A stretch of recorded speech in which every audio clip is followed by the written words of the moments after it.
So how are you living, Yaaseen? So firstly, we're going to talk a lot. That's the first thing. As I spoke the other day on the Fred's podcast, and I realized, we were an hour plus in. Anyway, I am well. I am a bit frazzled over yesterday. What happened yesterday for the people who don't know when this podcast is happening? I run the Jive Comedy Championship. You're the director. Yeah, such a wild thing. And then, so yesterday was the first heat, which is like the first thing that goes, okay, we are in. Yeah. And then it's the first point where you go, oh, things are glitchy. Here's the step to make it better. Sure. So you see the holes in the thing and you go, okay, what's the tweaks, what the changes is, who must do what. And so it's a lot of, I'm normally tired of the next day because it's running it, hosting it, judging it, and then socializing afterwards. Yeah, then socializing is another thing that is, I think a lot of people agree, is very tiring. Yeah, and the thing is, you have to do a bit more of it than anyone else. And then also looking after the comedians in terms of afterwards giving them feedback to go, you were good. You were a little untidy. Try doing this. Also, don't stop doing it. The thing with competitions is that because it's subjective, people go, oh, you don't like me, I'm bad because I didn't win. And it's also like you're not as good as the people who were better than you, and that's fine. But it's not that you're not good. That's the thing. It's actually, we are looking for a product. Yeah, well, that's the thing. It's not that you're not good. It's just that you're not good in that room. Yes. And that room's a specific thing that requires, because I've entered the competition and I made it through to the heats, and I've intentionally adjusted my sets because I went to the championship. Auditions. No, I went to the fucking festival last year, and I saw Jared set there, and I saw like how comedy is presented there, and I was like, cool, this makes sense. And I've done shows where it's lineups at a theater and been to plenty of them, so you kind of understand that, hey, this is a thing where you just got to be slick. Yes, like this isn't Jim Jeffries, drinking 10 beers whilst, We're not fuck your family and fuck your kids. We're just like, this is a family show. Yeah. But then also it's comedy subjective, and then at the same time, what we're looking for is also subjective. So we have 7 acts in one heat, 7 different flavors. Then you go, what flavor would be the best flavor for the audience, for the Jive audience? So it's that thing of and it's not that your flavor is bad. It's not that your flavor isn't good enough. It's just that the other one was better suited for the thing. And then it's the thing of, it's also the response on the night. You guys are judging based on how people do in the competition. You've seen everyone perform before, but it's like how you do tonight, how the crowd responds to you tells us. Big game temperament is a thing. Yeah. Like I've seen so many guys over the years buckle in it. Even when I was a part of it, I saw guys buckle. And then now I hate the Mars heat still coming out. There was a few also who like made it in the heats, got to the final, and they just frazzled, like became undone. So I mean, I will say the competition aspect of it does add a level of pressure that I haven't really dealt with in a very long time. Yeah. Like I'm used to just going to a show. Yes. So that's the thing. It is just a show. And I hate that comedy should have competitions and awards, but it's all just bigger steps or faster steps sometimes to getting to a possible platform in your career. Exactly. So a lot of the guys go, oh, I don't like competition because it puts us against each other. I mean, that was my argument forever. Yeah. Yeah. And also that art is subjective. Yes. And I fully agree with all of those points. But being an older artist, now I see. You see the platform. It's platform, but also you can't compete. You're actually just there to be better than yourself. Yeah. Only competition is the man in the mirror, man. To Michael Jackson. But that thing of so that's the thing that I drive with the young comedians is like, don't look at the other comedians. Just do your own thing. And it's a thing I'm seeing now with a few of the acts is, and you will notice, so the poison that comes with social media. Oh, yeah. Of watching other people work. Hey, bro, it happens to me. Like that feeling I get some days where I'm just like, fuck, why am I not on that fucking bill? It's a poison that happens, and it pollutes. So very now and again, I just try to check the guys to go, because I've been through it. I've been in My first nomination. Although you won a competition the first time you did comedy, right? If I did my research. My third time Okay. I was on stage, I won a competition. But still, I think then I entered, and it was like a small competition, and the prize was to perform at the comedy club. Oh, crazy. Yeah, like that's... And this is where the scene was tiny. This is hilarious. But that's how they used to gatekeep the position of the comedy club. Sure. Which I fully agree with gatekeeping, by the way. Yeah, I've been thinking a lot about this lately, like under the guise of punk and people calling Green Day punk, but that's a whole different story. We need people to check those who are not yet good enough to go to the next level. They mustn't hold it, but it must be a filter system. Because some guys go, yo, I'm good enough to headline your gig. And you're like, yo, you barely got 5. Literally. So I mean, I did see some people in the headline of the year category for the Comics Choice Awards where I was like, that's bold, bro. Yo, but by all means, like, you must shoot your shot. But at the same time, you must also know your place. So yeah, so basically you won a competition and the prize was to perform at the comedy club.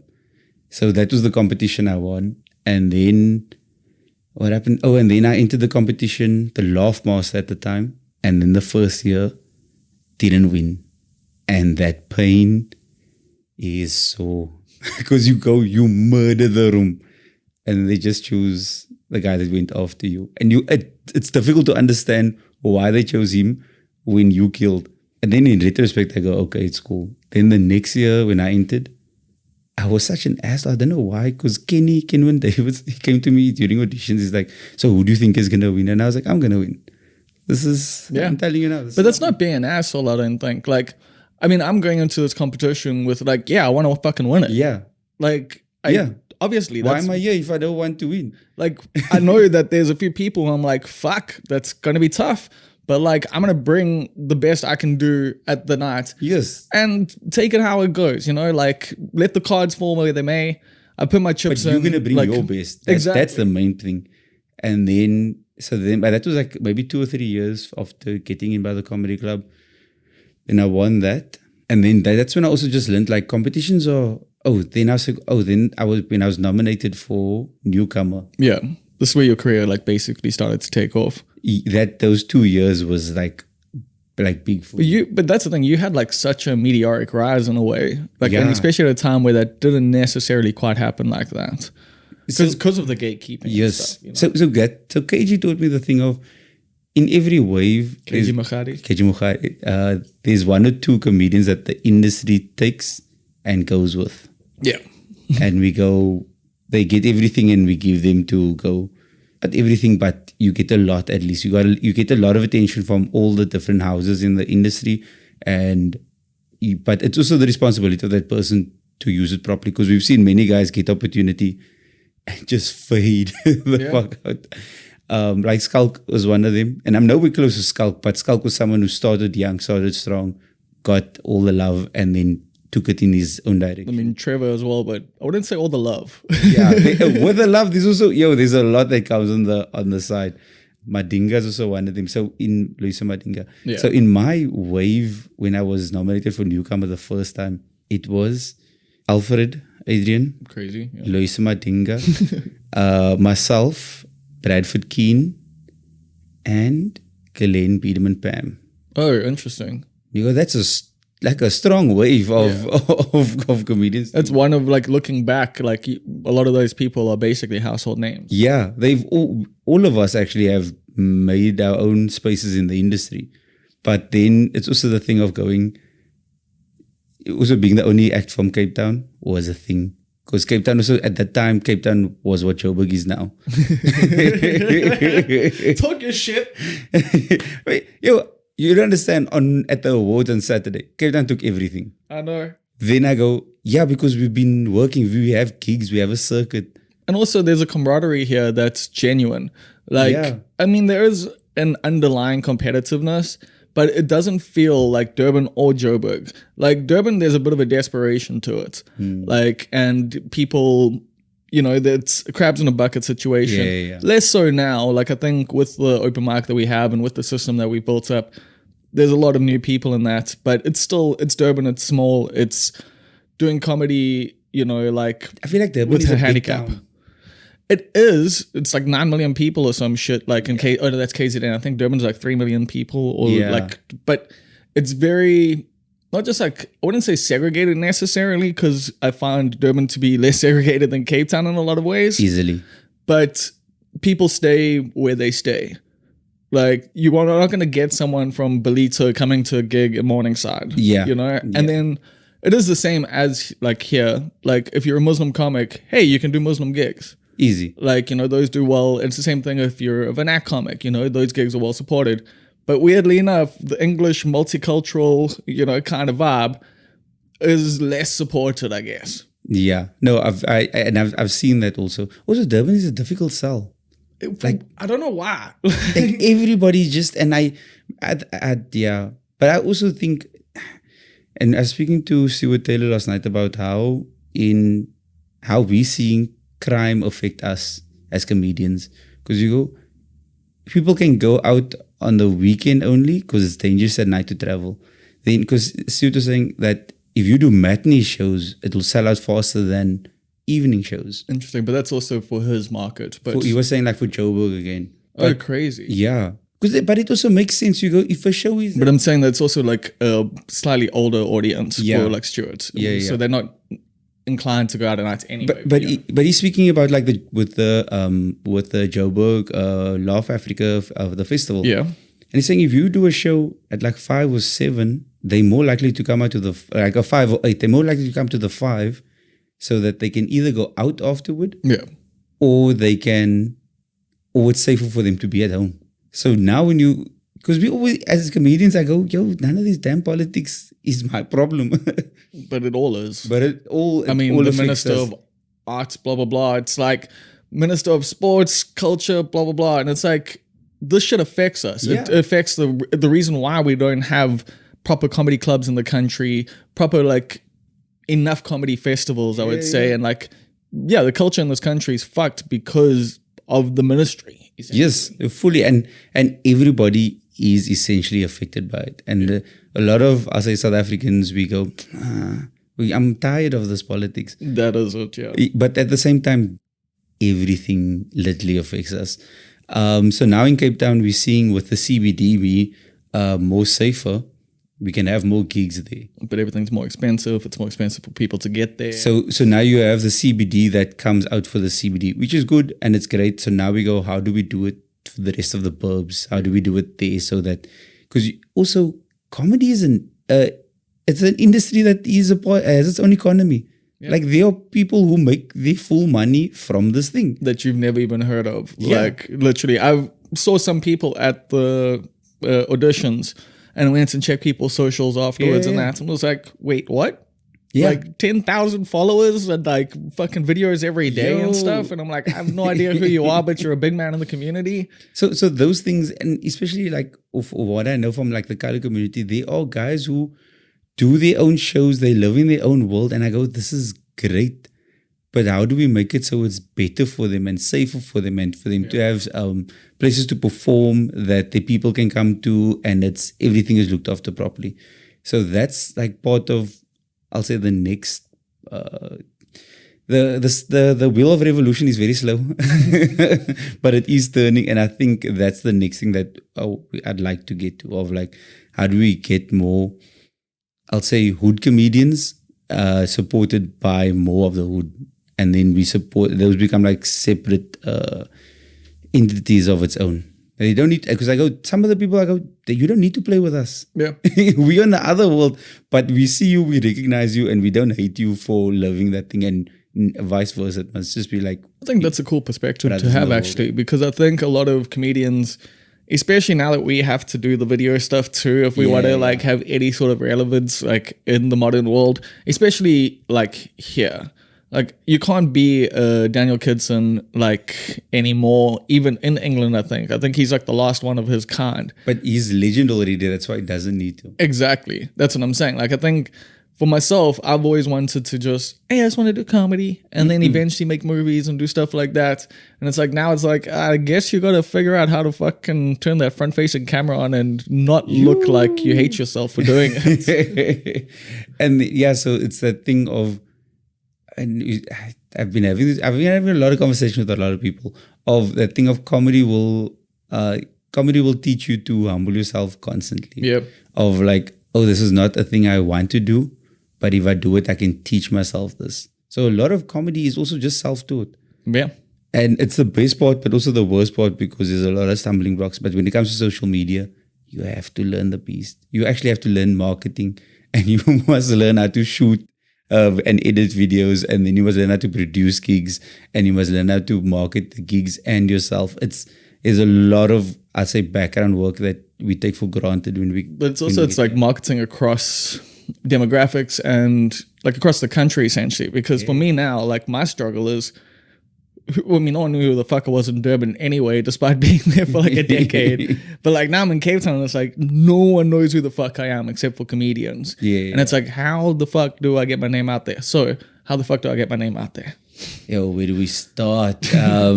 So it's firstly the socials, like constant posting, because I go, that doesn't, if you bank like an hour a day to just one post, just feed the machine. Just feed the fucking machine. Then you go, when you do gigs also, when you see people laugh for you, you must go to they talk to them. Or when you kill, then you go, yo, find me on the socials, follow me. Like I'm trying to do this thing. I mean, I do, and then like I get one follower, but that's still one more than I had. So then you also look at, and then they see my stories, and they're like, "What the fuck? This dude's weird as fuck. Come out." Comedy, I think now is in a great space of it's not pop, it's niche. Sure. Because there's so many different guys doing it where you go, oh, I can like the nerd, I can like the jock, I can like the weird guy, and you go, you will find your crowd that is for all those things, and it's fine when they don't like you. But making one follower a gig is great, actually. That's actually a great work. But then it's just that thing of this thing takes long. And then it's obviously putting out clips of your stand-up.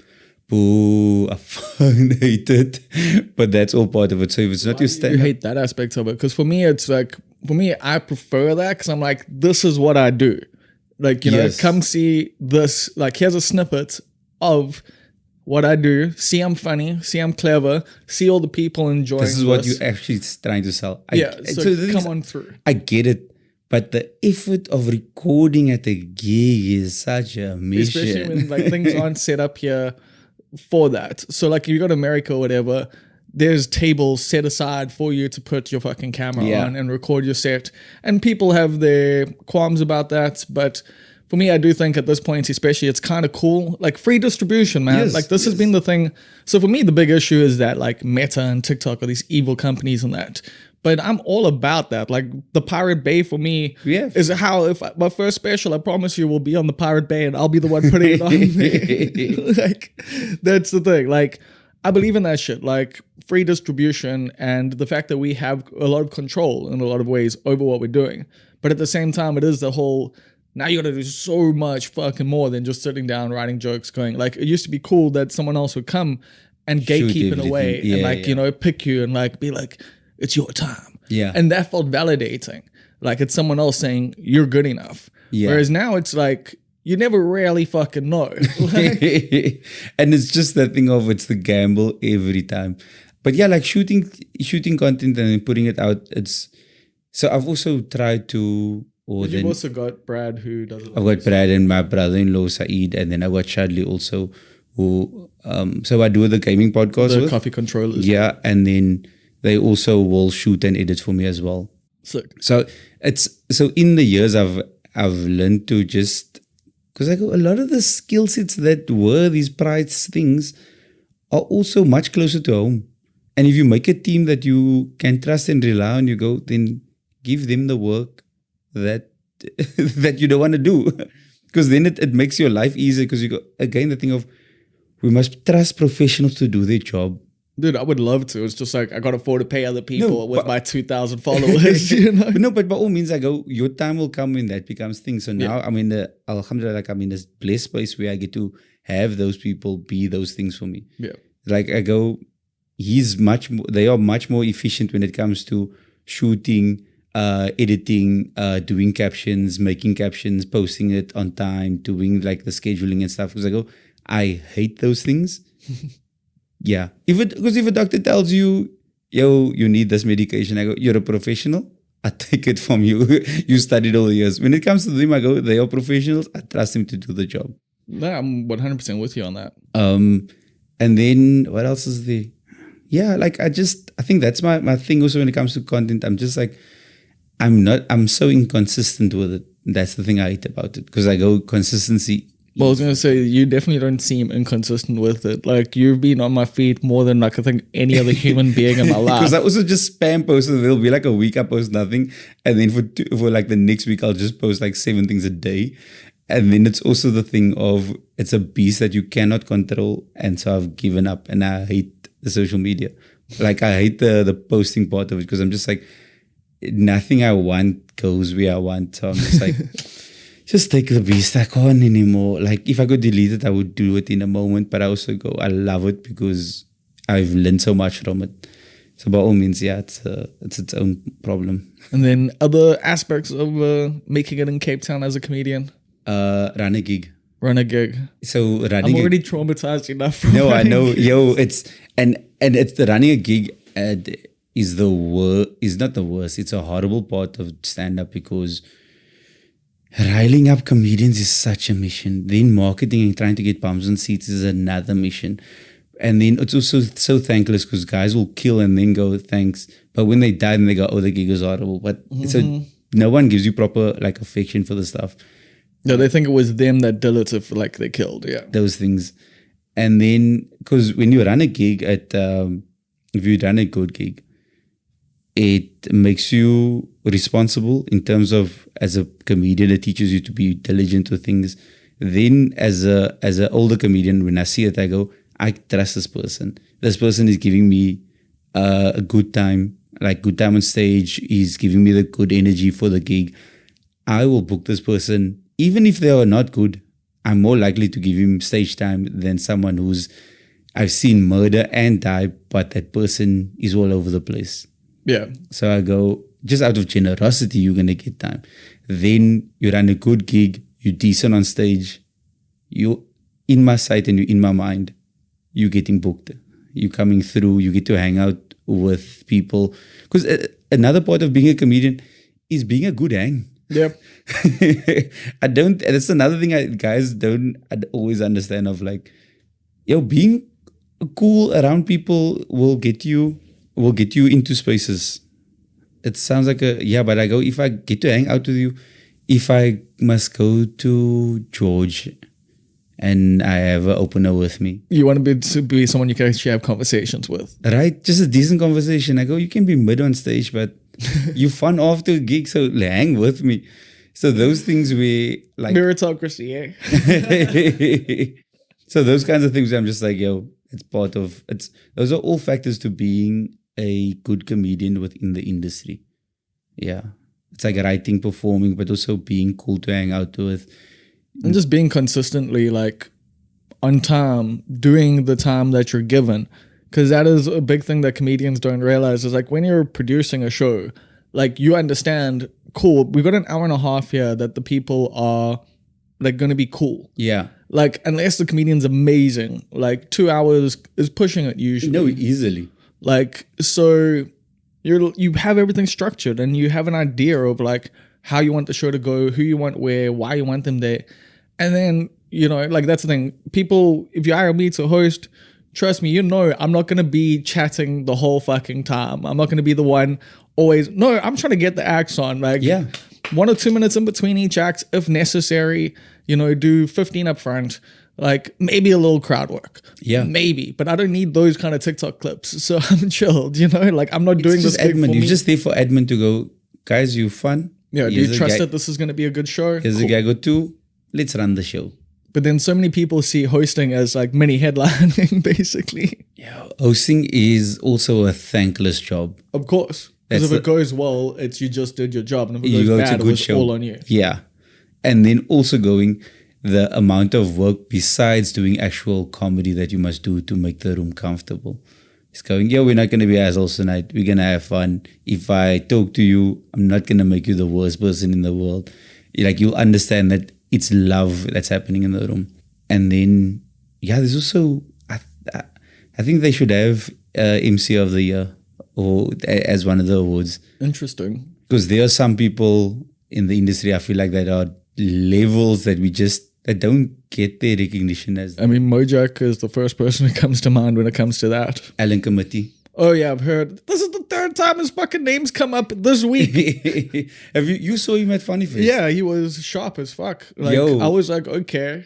You go, where is this guy in the mix? But he's like I don't know much about him, but like apparently he's just been doing theater shows for his whole fucking life. He does a one-man show, a comedy one-man show every year.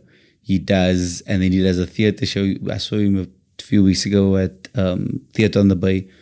Agatha Christie's Black Coffee. Oh, that is him on the poster. Yeah, we shaved the middle of his head, which is a wild thing to do as an older gentleman. Because you go, you could not get that back, but man committed to the role. And then Mel Jones. Oh yeah, as a host. I still haven't actually seen her. She's next week at the Heat. Great, really great host. And then Dalen Oliver also. Oh yeah, Dalen's on a different level. Like I've seen him, he's slick, man. Yeah, so like you go, they are people who, there's many others, I'm forgetting probably some here, but yeah, I'm saying this as the disclaimer to whoever listens and goes, oh, what am I wrong? Fuck off. Those are the ones who stand out a lot for me as like great hosts. So by all means, like a host must also get their flowers also in their space. As much as you get headliner, a host does magic for the show. So yeah, but I think also there's a stigma to it sometimes, you know, like where it's like, oh, you're just like a host, you can't do the actual job. Whereas everyone who hosts can do the like. Oh yeah. Everyone you mentioned there is a solid comedian on their own. Yes, you know? No, but that's the thing. Also, I feel like you must be a first. So it's the steps that you must learn. So you learn a tight three that works everywhere. Then you grow it to a 5. And once your 5 is consistent, then you can get booked across the country because your 5 works everywhere. Then you go to your 7, your 10, 15. When you become a strong 15 support act, 15-minute and support act, your job is to go first in the show. Yeah. Because if the host is good or bad, your job is to go, you can trust the rest of the night. I have got this. And a lot of the guys skip, I'll say, the steps that they must do. And once you've got your 15 down, then you work on like your next 10 to do headliner. But then also once you're a headliner, you're also an open mic headliner because you don't have the experience. Well, we were kind of chatting a bit about this the other night where it's like coming from Durban for me, where it's like, yeah, obviously I headline in Durban because that's the other competition is Carvin. So, I mean, there are a few other people who've been doing it for a while and can do 30 minutes or 40 minutes or whatever. But like here, it's like the level is just so much higher. And it's like people are way more slick than me. Like I can see that. Like I can see why, you know, people are where they are here. Because you watch and you're like, okay. Oh, this one got this. Yeah. And it's like, it's nice to see that, okay, cool. That's the goal now. Like, you know, that's where, like, cool, here I'm a support. Yes. I'll happily do that. I'll happily, if I'm being paid, I'm going to kill. Like, that's my idea. Yes. Like, you're going to lower your head and you go, yo, I'm going to just do the hits. Yes. You know, do the classics, show you guys, cool. And then make sure the crowd has a good time. If I'm not being paid, hey, I'm going to do about 5 minutes in the middle here. That's new. And I'm going to try work it. Because, bug it out. Yeah. And like try my best to, because that's also the thing. I'm trying to do my own thing whilst also trying to do a thing with everyone else, you know? And it's like, I've got a show I'm working on that I need to know if these jokes work. Yo, and it's difficult also, especially when it's why as a headliner, you must still go do open mics. Yeah. Because you must go, I'm going to go die quickly. I'm going to go do stuff and it might not work. But you obviously... I mean, like Phil, myself, and Conrad all ate shit at like the Armchair like 2 or 3 weeks ago. What a nice time. But again, you go, okay, I must go learn. And I'm only here to learn. I'm not here to break my heart. I'm here to learn this thing. The only thing that gets better is that you have the experience of the years before. So you know how to handle Yes, how to handle a death and how to handle those things so they look less like a death and still within the performance. And then, as I was saying, so then once you become a headliner, you're supposed to be worth a ticket on your own. Literally. So whether the night is good or bad, if a ticket is 100 and your headliner must go on and murder so hard that they all go, I don't even care that the show was bad, that I laughed enough. So that's the pressure that you must have as the headliner. And then only once you have like strong headliner, then you go, let me host Or maybe even, like an open headliner, you could still start. So you would go that way, not the host into headliner way, because that's how it's typically done, isn't it? You go from a strong 15 from to support, 20 then you go into hosting. But I also feel like the responsibility of the host is a lot. Yeah. It's equal to the headliner. Like, because I've seen also shows that's bad, and then the host is the one that saves the night. And then you also got... And I can see Dalen doing that. Easily. Keeping the room going. And then also, your host should make the room open to the rest of the show. To go, we're going to have fun. We're going to see wild things. Let's fucking go. So the responsibility of the host is always like, it's bigger than I think they give credit for. No, I mean, I completely agree with you. And I do think I've been a bad host and I know how that tanks a night. Yeah. Like last night, even when I hosted, I was like, I felt like I didn't warm them up to the full. Maybe it took them to like 80, and I did short also. Only because my mind was like so busy and I wasn't prepped properly. They were good. All the acts had a good time, but it's a thing of going, I know that there was another piece that I should have done before I let them off. But luckily with the heats, I get to do it again next week. Yeah. And the room is always good. We had, I think like 145 from what I remember. Nice. Yeah. And how long have you been the director of the competition? This is the 4th year that I'm doing it.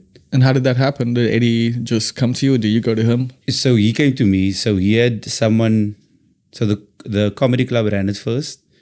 Then, the Cape Town Comedy Club. Yeah. Okay. And then from there, the comedy club didn't run it because they also closed and all that other stuff. Then he gave it to Pius. Pius ran it for 1 year. And that was untidy. And then Eddie just came to me because I was running gigs. Yeah. So I was very much still part of the circuit I had I think 3 gigs that I was running at the time. And then he was like, would you be interested in running the competition? And I was like, it's simple. I mean, it's simple mechanics really. Like I understand the mechanics of what the competition needs. I have my own things that I'd add and do. We got a nice venue to do it in. I was like, we figured it out. And it's an established brand already as well. Yeah. But I would say it has kind of become more important under your stewardship. It's become not a king-making thing, but it has become winning this competition matters. Yes. And by all means, that's the thing that I wanted it to be, to go, it must matter in the industry. The industry must go, he won. The whole rest of the country must go, okay, we're sparking those things. And that's literally why I answered. Yeah. It's because it's at that level where it's I'm not going to enter just any old comedy competition now. Yeah, no. I'm going to go that's got good competition. There's really good acts that have won it. There's really good acts in the competition. Yeah. So if you do win it, it's not, some Mickey Mouse thing. But also then that's why I added a headliner that I trust to come and do, so that as an audience, you get to see that, and then as someone that's in the heat, you get to watch a headliner just go, oh shit, that's a thing. And then bringing proper media to it, bringing proper fans of comedy to it, so that the city feels more involved with it also. And also, I guess with the venue, it's in a way more central for people living outside of Cape Town, the actual CBD. Yeah. So it's the southern suburbs and that can get there. And I don't know. It's the southern and northern suburbs. It's accessible. It's also in a mall, so it means the parking is safe. I could get a bus there. So. Easily. So that's another reason I was happy with the venue. You go sound, the venue's very keen. They look after us. Jive also looks after us. And then also having, I've learned also the importance of bringing corporate to comedy also. Because it allows me to have so much more fun so I don't stress about numbers. I don't say, because... Oh, you mean in terms of the Jive thing of selling tickets to a brand, basically? Yes. Well, a corporate entity. Yeah. So we don't sell tickets to the brand. The brand is the main sponsor. No, I'm not talking about Jive. I'm talking about the corporates Standard Bank or whatever will buy 100 tickets. Those kinds of things. Yeah. And then also just getting brand involvement. So being a comedian, you also must be professional. So when you work with companies, you go, okay, I'm doing this thing for you, but I'm also doing this own thing. Do you guys want to get on board for this? And then bringing them to our world and then buying into that. So that's why another reason I vet the guys, because I go, I don't want people to say wild things here on stage. Because I go, you affect the brand also. You affect all those things. So that's part of the filter system. But I go, so the money from the seats, I'm not, I don't care about that. I go, I want a full room. Yeah. So there's many times I'll comp a big part of the room because I want the comedians to win. And how do you win best is a full room. A full room is something that we don't get in other rooms where people sit on tiered seating, they're there and perform for, things are all looking good. Because I go, like, if that room was empty, the comedians would look shit. Yeah. You guys would struggle. And the competition itself looks less, prestigious. So I go, a full room makes everybody win. And then since we've been doing that, because I go, tickets are 60 Rand. The night is an amazing night. You go there, we have a photo booth that's there. So let's say you come to the show. You get a photo that's printed and sent to you. A photo that can go on the fridge, which is when last did you have a photo? Yeah, that's cute. Right? That's a cute thing. Then we have Jive that gives out the new flavors out. So you're getting a drink and a moment there. Then the show, you're seeing 7 of the newest comedians who are all good. Yeah, because they made it through the audition. Yes. Then you're getting a headliner act as well. This is all for 60 Rand.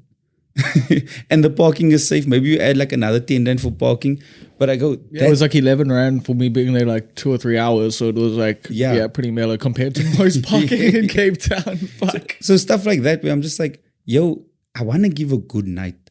Because a good night means that the person who comes to that show will come to another 3 more comedy shows.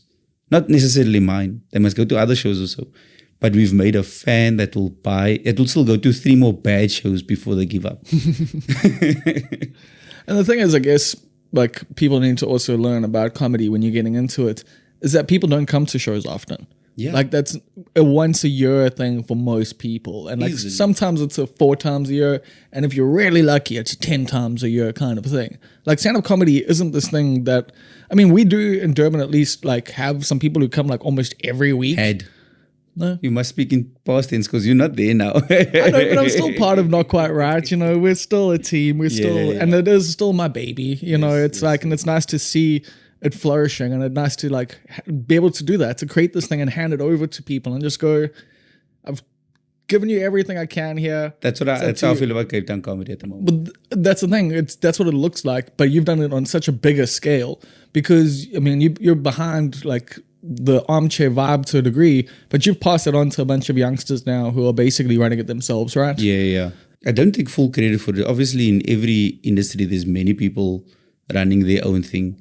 But there was a time when, so there was Gino Fernandez who ran on. Yeah, that's when I first did it, I think, with your Lisa Mading and I did a Sunday night there together to like 5 people. That was death, but like him and I had such a good time afterwards. It was like one of those nights where it's like brotherhood. Like, brothers in arms. Yeah. And then after Gino, it was we were like the comedy on a roll. That was our name that we had. Myself, Stuart Keynes, Wesley Cockrell, Phil DeLange, the 4 of us. Oh yeah, fuck, Stuart Keynes. I fucking love that. Yo, they were such nice boys. And then the 4 of us ran with Gino. We ran Armchair. And then Gino stepped back and then faded a little. Then I was still there for a while. And then Armchair closed. They came back and then they asked me to run it again. And then I ran Armchair. But that's when the next wave started coming in. I think it was like COVID time, just before and after COVID. Yeah, there's been a massive shift since COVID. Yeah. And then COVID filtered a lot of the guys out. And then and then it's also, I started seeing guys who were actually dedicated to this thing and wanted to do the thing. And then it was like helping them start to run gigs. What do they need? What's the things? And I also told them, yo, you want more stage time? Go fucking make a gig. You'll get your stage time. Like, I'm not holding it here, but you go, if we have 12 guys on the lineup every week, some of you need to go to work. Yeah. Like, and then from there, we started, they started going into their own spaces and then just helping them manage, manage. So they would come ask me questions. Yo, what must I look for? Yo, what's the thing? This owner's giving me this grievance. So those kinds of things that I was there for them to interact with. Because a lot of the time, we're figuring this thing out alone. Yeah. Like there is no script for it. And then that essentially... And there's the overseas stuff you hear on podcasts, but like it's not really relatable to here. it's different economy, it's a different language. And then I think that was like the start of the regrowth of Cape Town, and Cape Town coming back with full force and like looking after things. And then with me starting a championship, I think that was a moment for me to go, oh no, I'm the elder in the room now. Like, because many times I still see myself as maybe like a support act as most. Like I still feel like an open mic. But then I go, oh no, I am someone that they look up to, or some of them. And then going like, oh, that's who I am in the world now. So the championship was a big jump for me, but also it made me go, I'm not running weekly gigs just because it takes so much time. It's tiring, bro. People don't realize like that shit, like coordinating all of it, making sure you also like, you know, tempering everyone's egos kind of thing. Because I know even for me, like, hey man, I'm going to ask every fucking week, like, you know, and it's like when there's a slot, cool, I'll take it. But I also know like you can get in your feelings about that sometimes. Be like, wow, these people not giving me stage time. And it's like, bro, because they've got 30 people messaging them asking for stage time like on the every day, day. on the day of the event also. So that thing of now the wave that we have are good comedians, good producers, good people. Yeah. And that thing of they understand it's not for the money. They also understand that because there were guys who thought that the gig must pay their rent. One gig must pay their rent. And you go, get the fuck out. You're stealing money from us now. So like they would get big bags from like restaurants and whoever they were running gigs. And we have someone like this in Durban. Yeah, and then would pay us like peanuts compared to what the thing is. And you go, no, you're supposed to be running multiple gigs. You're supposed to be doing this. If you really want to make money, you must probably be running 10 gigs to be in a space. Like, hey, if you can get 10K from the guys, like from the restaurants or whatever, that's sick. But now two, you know, whatever. Like spread it. Don't take 8 and give everyone else 500 because guess what? That gig's not gonna last long. Yo, this thing is a marathon, not a sprint, and I cannot stress that enough. Because so many guys, when they start, they go, "Oh, I want a special." Then you're like, "Yo, you got 3. It's gonna take you years to get there. Like even to headline, it's gonna take you years. I know you think you're ready, but it'll come a time when the moment is right for you. Like just earn your stripes." And some people it happens quicker. Like some people it takes longer. That's the worst part because you can start with someone and then. Well, yeah, dude. Like I started just after Robbie and Simi and fucking Dusty and Carvin, and it's like, yeah, these are all fucking names. Now. Sorry, quickly. Sorry, you can just pause here. This time I send a message. Don't worry, I'll edit. Are you living in Cape Town? In terms of like, are you going to see Cape Town? Are you experiencing Cape Town? Are you like... as much as my budget allows. Yeah, yes. Yeah. That thing of like... Also, you just on the public transport line, which is... Yeah, I catch the bus a lot. Like, I've been using the My City, but also I need to learn to use the taxis and the Golden Arrow here because that will probably be a bit cheaper, but I also don't know if like I need to be saving the 2 rands, you know? That's also true. But it's also like... in Durban, I used to catch taxis a ton. Like I...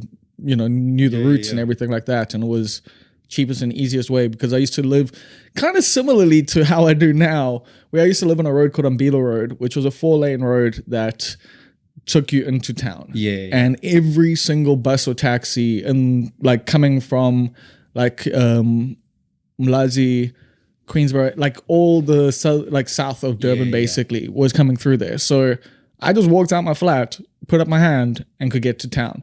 Like another thing you need to, and I've been saying it to a few of the young ones, also be friends with the comedians. A lot of us who have a car will drop you if it's on the way home. We'll pick you up on the way, either if you're going that way too. We very much a community of people on the edge. Yeah.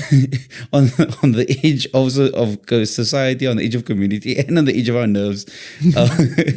But that thing, and I noticed like most comedians are like we were on the outside growing up. Literally. Yeah. Like I was bullied, fucked up, you know, until like I found punk and skateboarding and the Winston and stuff like that. But even when you find punk, you're not the leader in the thing. You're just on the outskirts watching the thing. Although eventually in my 20s, like with Durban Is Yours and stuff like that, I kind of did. And then that was even worse. You know, it's like I like being, not someone important. Yes. Like, And I think that's things that make good comedians is people who observe. So you're like, I'm not the captain of the team, of the football team, but I know everything that happens for the captain, to the captain, around the people around him.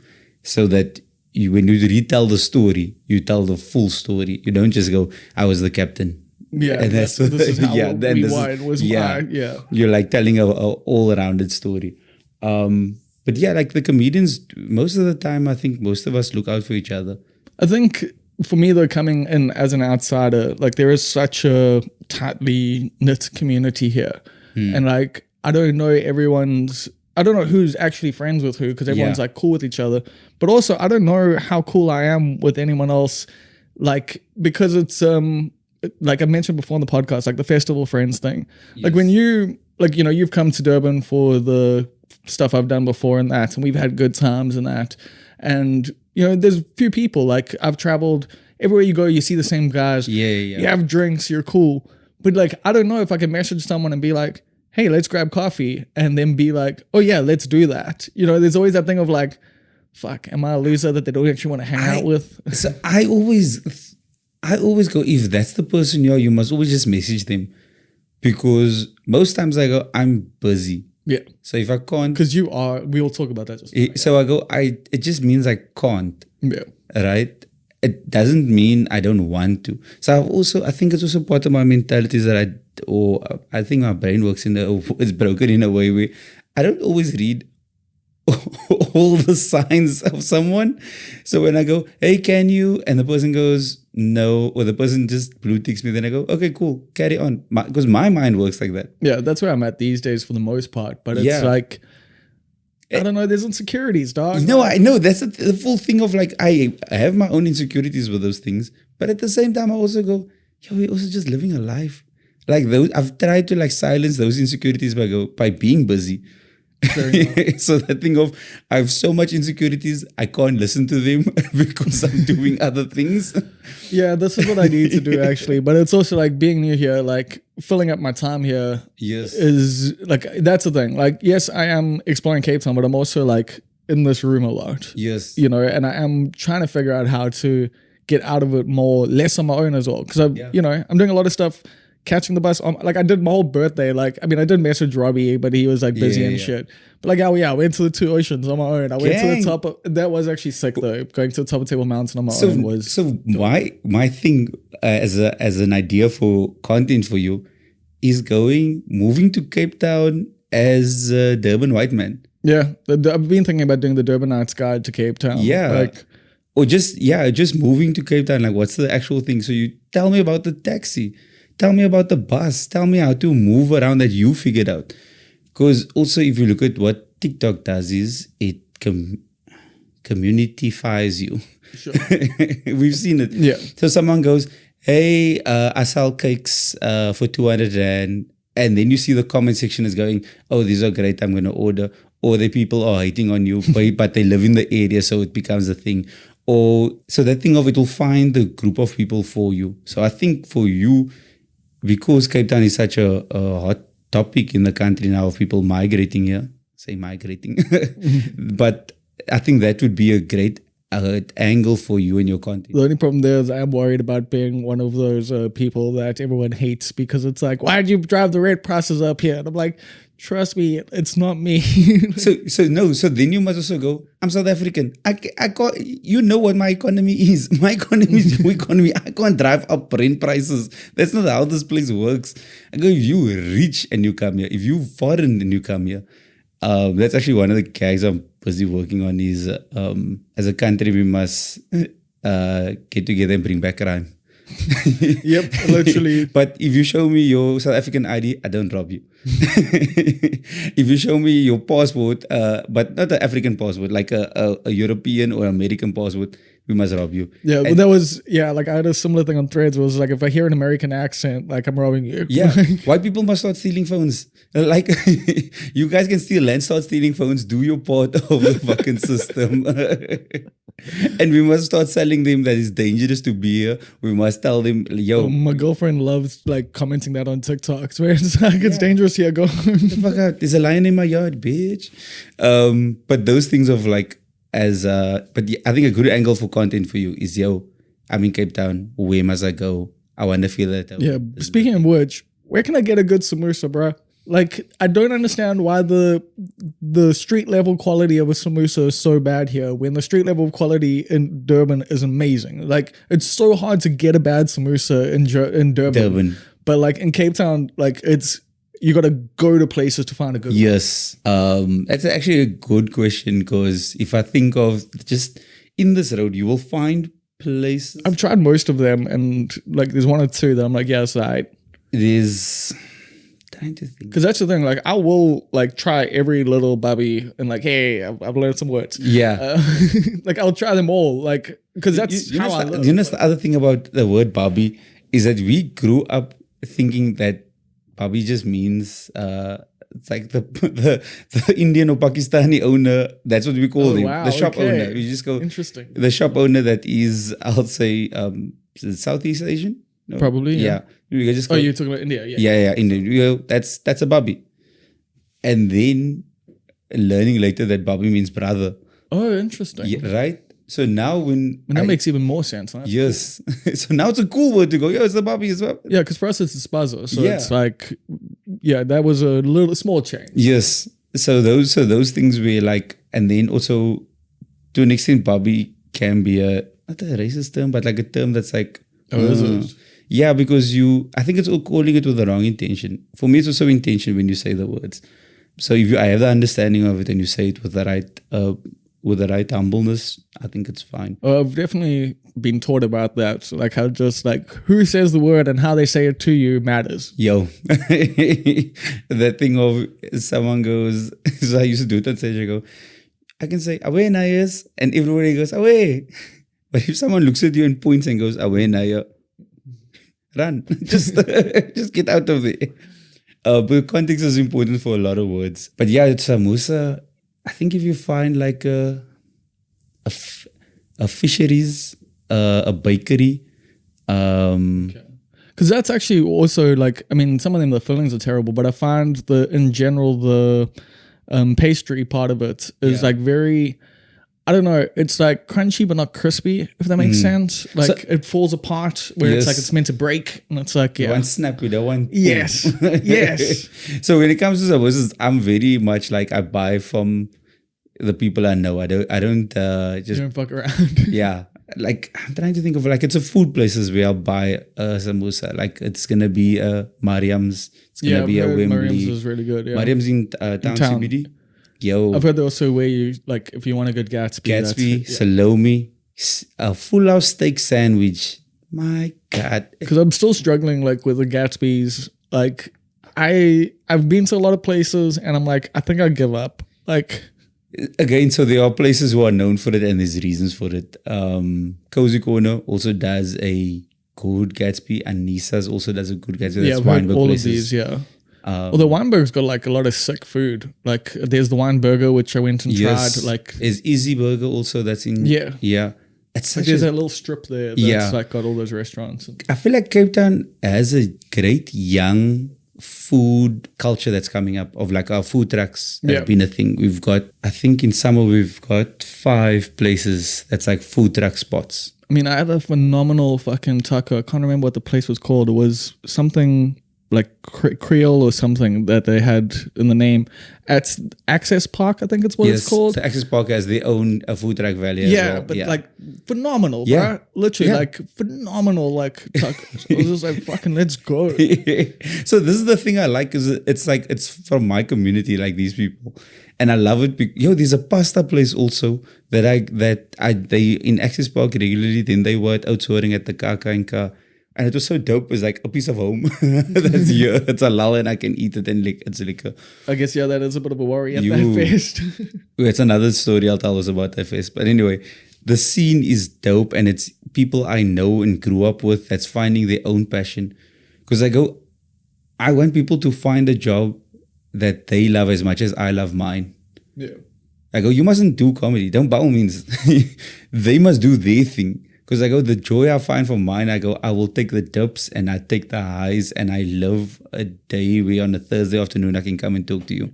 But then is that also partially why you like help so many other comedians, is because of what comedy's given you? Yes. Because I've wondered like why, because there's so many comedians who are as successful or more successful than you who are like, peace, I'm out. Like, you know, they're just like, you don't see them. Like I've seen one or two guys come to the open mics and the youngsters, like they don't know who the youngsters are. Like they come and they're like, hey, Bob. And they're like, who is everyone else here? Yeah. And it's like, but you're someone who literally is like giving back to comedy. I only have a matric.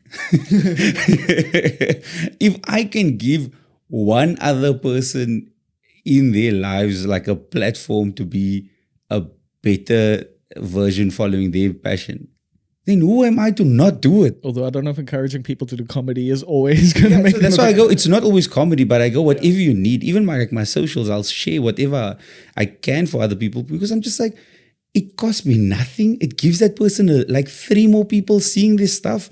Why the hell are we not sharing more? We don't lose when we share. If anything, you get more when you share. I share the stages because I go, someone gave me the opportunity. It's only right that you share what you have.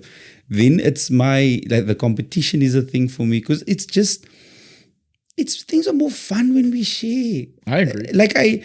Even when I did my show last at Canal Walk, it was the Yaaseen Barnes show, but it wasn't just me. I had you had KG on, all my friends on, because I go, my favorite time is seeing my friends have fun.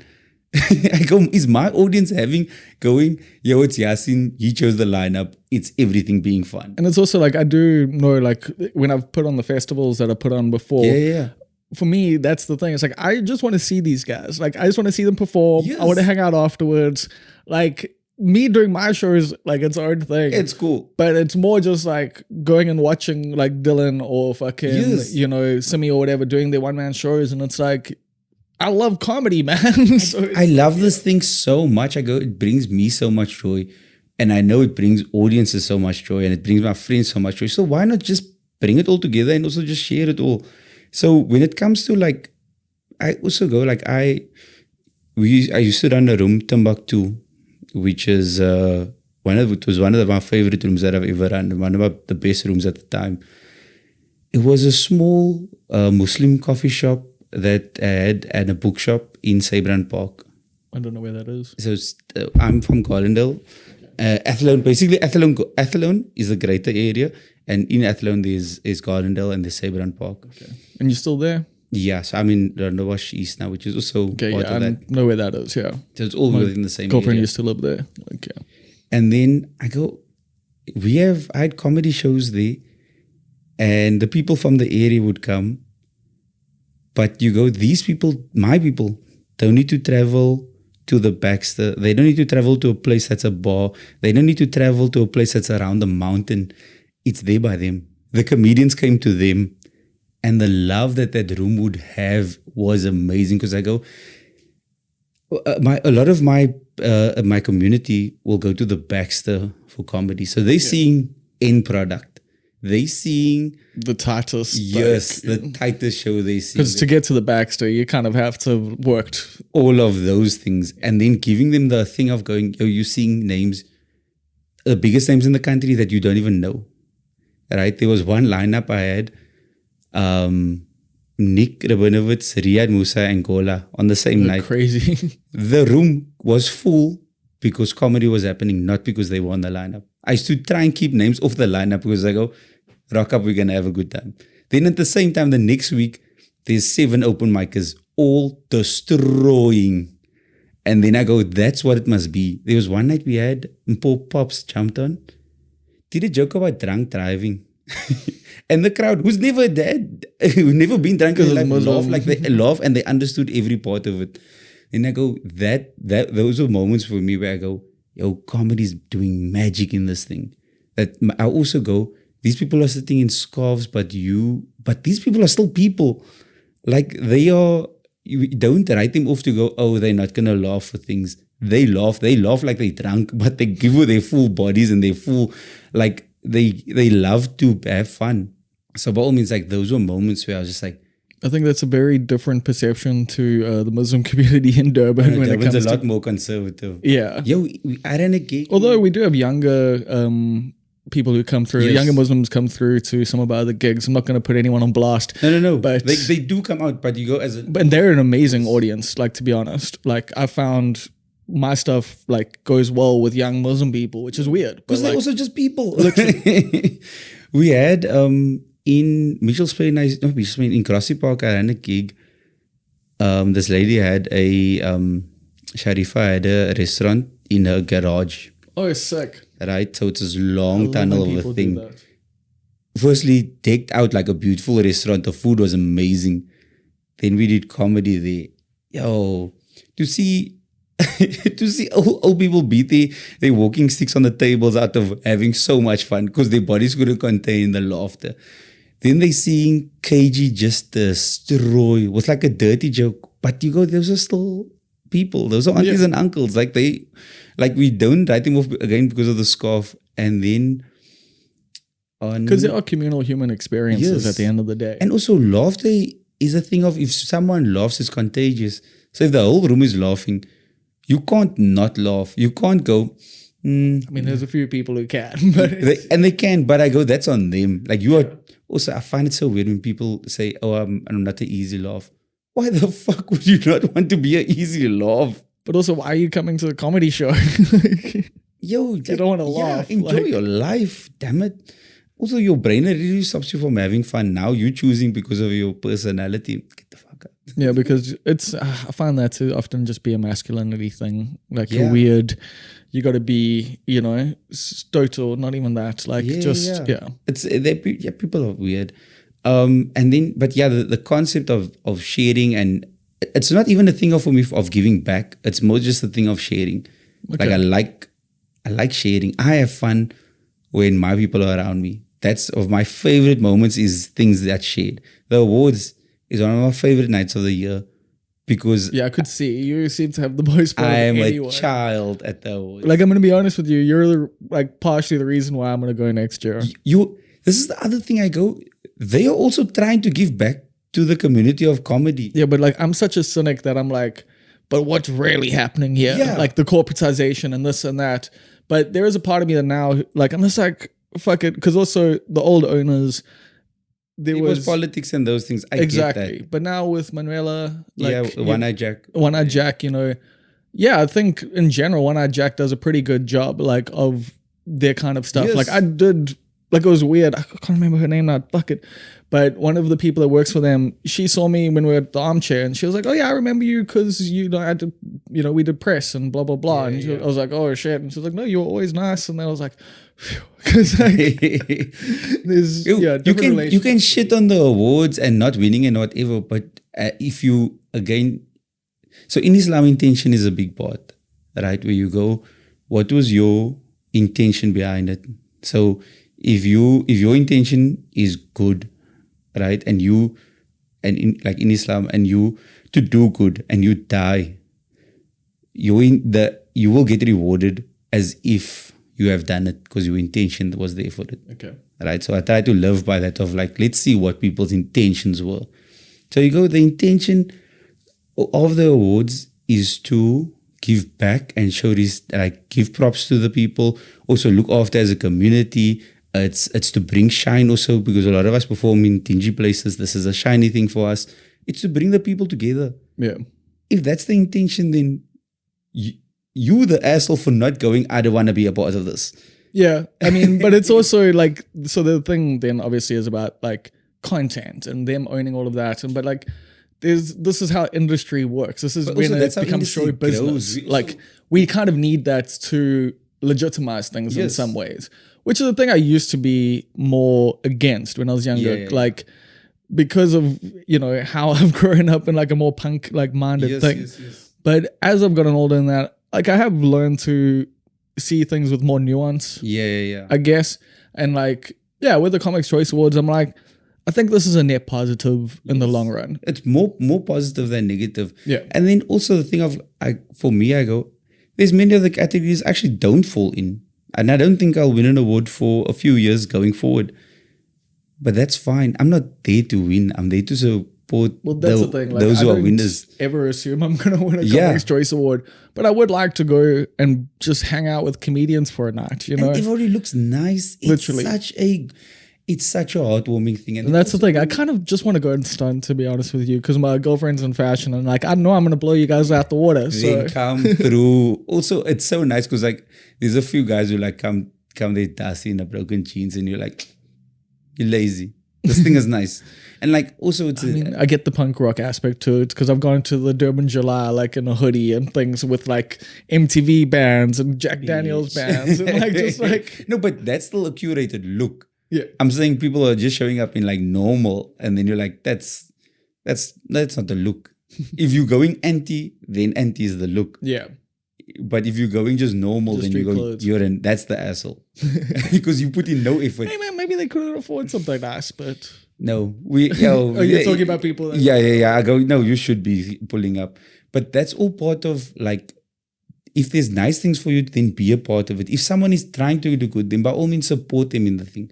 That thing of, that's why I want the comedians to come through to the championship and even to the Baxter's thing. Because I go, you must see what this is about. Yeah. You can't talk shit from the side. There's many people who don't participate in the stuff and go, oh no, they're full of this, they're full of that. Then I go, yo, but if you understand what this is for people, then by all means, you're the asshole for not supporting it. So when guys do put on shows, and I think that's the thing where also Cape Town learned to look after itself is Dalen comes through, KG comes through, Stuart Taylor comes through, Conrad comes through. These are all like big headliners. That's the Riyadh also jumps on.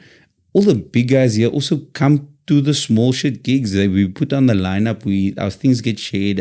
It helps create a little more community in the thing. It verifies those spaces as well. And that's, I think, what... And I'm not saying Joburg doesn't do it. Joburg does it. They just said there's not enough gigs. Yeah, but there's a different, I think, a bit of a different philosophy in the comedy in Joburg at the moment versus in Cape Town.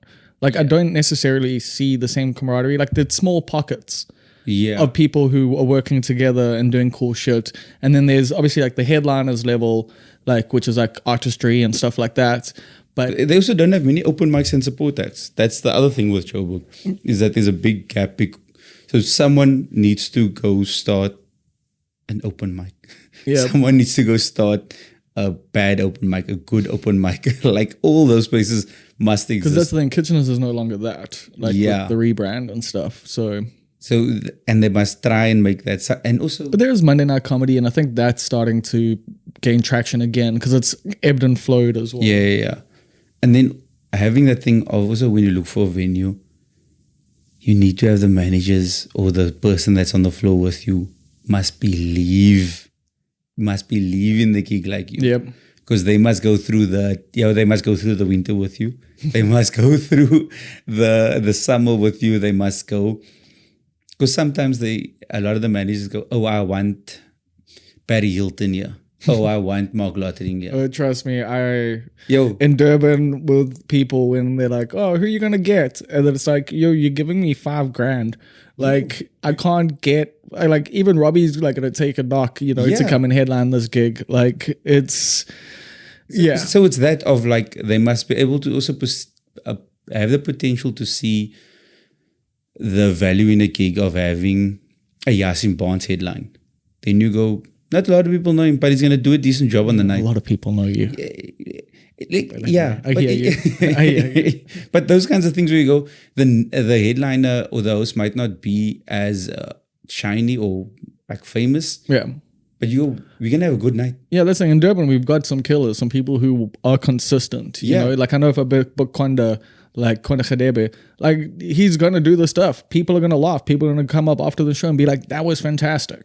But because he's not necessarily, especially like in white spaces, like this well-known name, like people are like, well, why are we paying this much? And it's like, okay, well, watch him do comedy.